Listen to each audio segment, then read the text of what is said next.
up in the clouds are jealous knowing we found something so ordinary. You got me kissing the dark now, sanctuary. Try to be with you, Kamusta? Magandang umaga, tanghali, hapon, o gabi sa inyong lahat. Ito nga pala ang kauna-unahang vlog namin ng aking mahal sa buhay. Ngayong second anniversary namin ay naglakbay kami sa Manila Zoo, kung saan may mga cute, furry, harot at mababangis na hayop. Bigyan ko muna kayo ng heads up sa inyong masasaksihan sa vlog na ito. Okay, tara! Sit back, relax, and enjoy the show.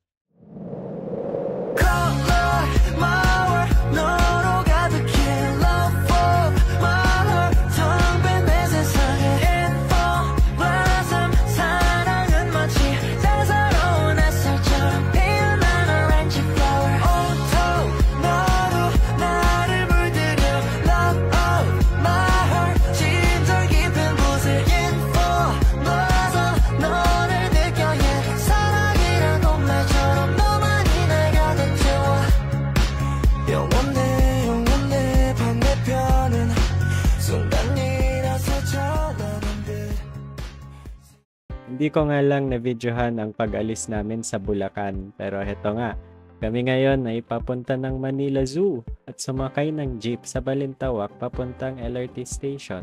Nung kami ay nakababa na, hindi namin alam kung bakit bumaba kami agad. Ang layo pa namin sa hagdan ng LRT station. Unting lakad lang naman, pero still, ang init. Ikaw kasi labi. Na, buto ko. Sa wakas, nakarating rin kami sa station at tinignan nila ang kanyang gift card kung may load pa, habang ako naman ay pumila para bumili ng standard na card para makasakay. Heto nga at dumating na ang aming tren at patungo naman kami ngayon papuntang Vito Cruz Station dahil dun malapit ang Manila Zoo. Swerte nga rin na onti ang mga nagko-commute ngayon at mayroong mauupuan. Tuwing sasakay kasi ako dito, laging siksikan. Nung kami ay nakarating na sa station at bumaba ng hagdan, agad-agad kong binuksan ng Google Maps para malaman kung saan kami pupunta. Yun nga lang ay niligaw kami ng maps kasi outdated pala ang location na mayroon siya. Nag-tricycle na lang kami dahil malapit lang naman ang zoo sa amin. Unang sala, ligaw agad. Sorry na, kasalanan ng Google Maps, hindi ako. Wala. Your fault. Yay, nakarating din. Tanaw na namin dito ang zoo. Nandyan siya sa bandang kaliwa. Hintayin nyo. Ayun o. Doon. Tumabi at nagpark na nga si Manong driver. Bumaba na rin kami ng tricycle. Nagbayad. At bago nga pala ako magpatuloy, gusto ko munang sabihin na sa 2 taon naming pagsasama ng girlfriend ko, natutunan namin na ang tunay na pagmamahal ay hindi lang puro kilig, kundi pagtutulungan, pag-unawa, at pagiging partner sa lahat ng bagay.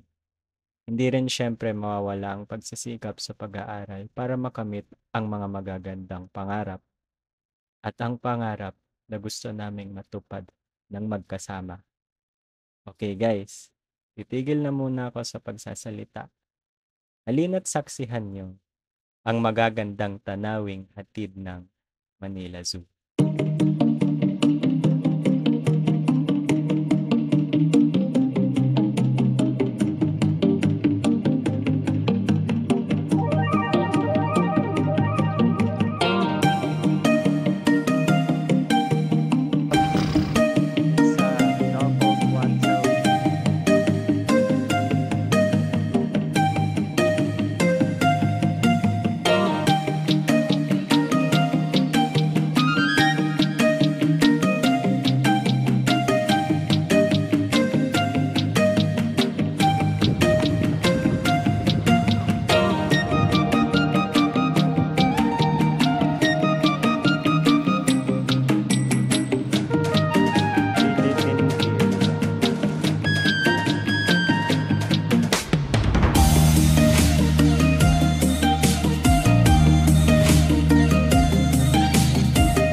I can't see.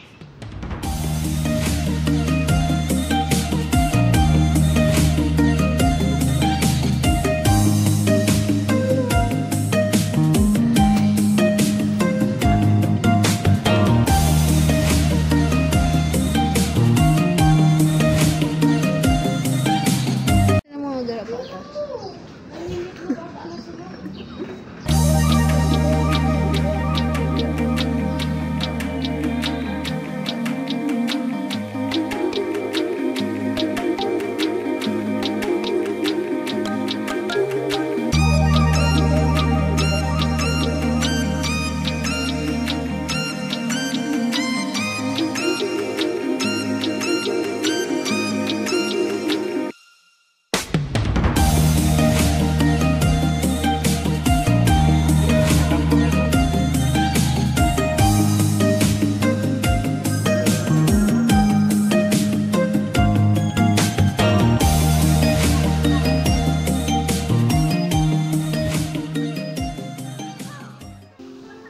Matapos ang mahabang paglalakbay ay naghanap kami ni Love ng makakainan dahil pagod na rin kami at kumukulo na ang tiyan namin.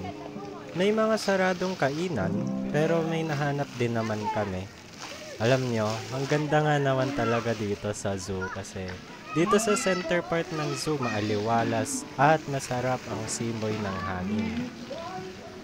Eto nga at nakahanap na kami ng makakainan. Agad-agad na rin kaming bumili at kumain dahil gutom na talaga kami. Eto, panoorin o sabayan niyo muna kaming kumain.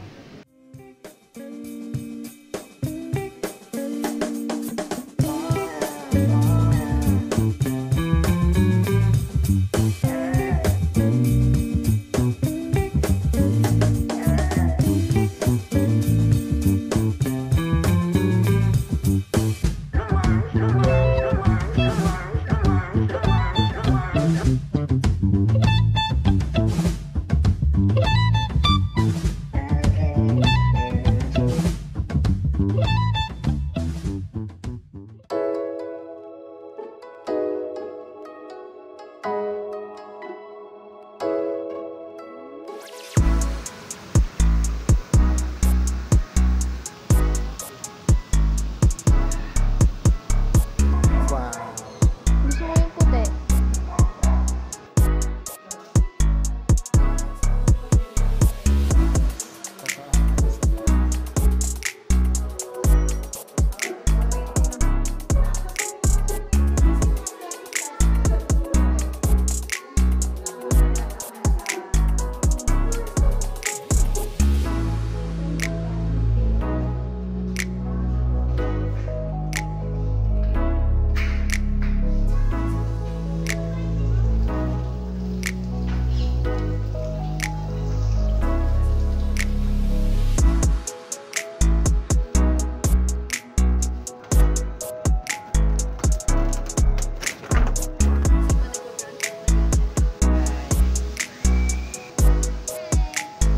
Nigel.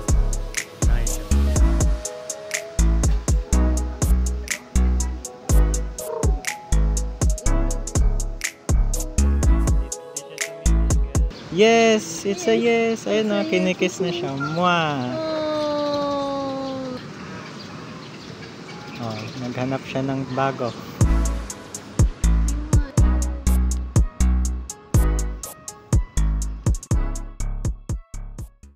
So ayun, at dito nga ay nagtapos na ang aming pamamasyal sa zoo at ngayon ay pauwi na kami.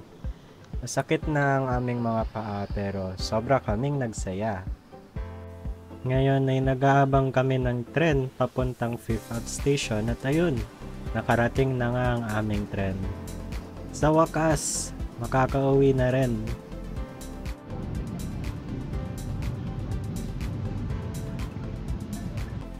Ayan at nakasakay na rin kami sa bus at pabalik na kami ngayong Bulacan. Traffic pero natulog muna kami. Mahaba-haba rin naman kasi ang biyahe. Heto nga at gabi na rin nung nakababa na kami ng bus. Nandito na kami sa Bulacan at sasakay na kami ng tricycle para makauwi.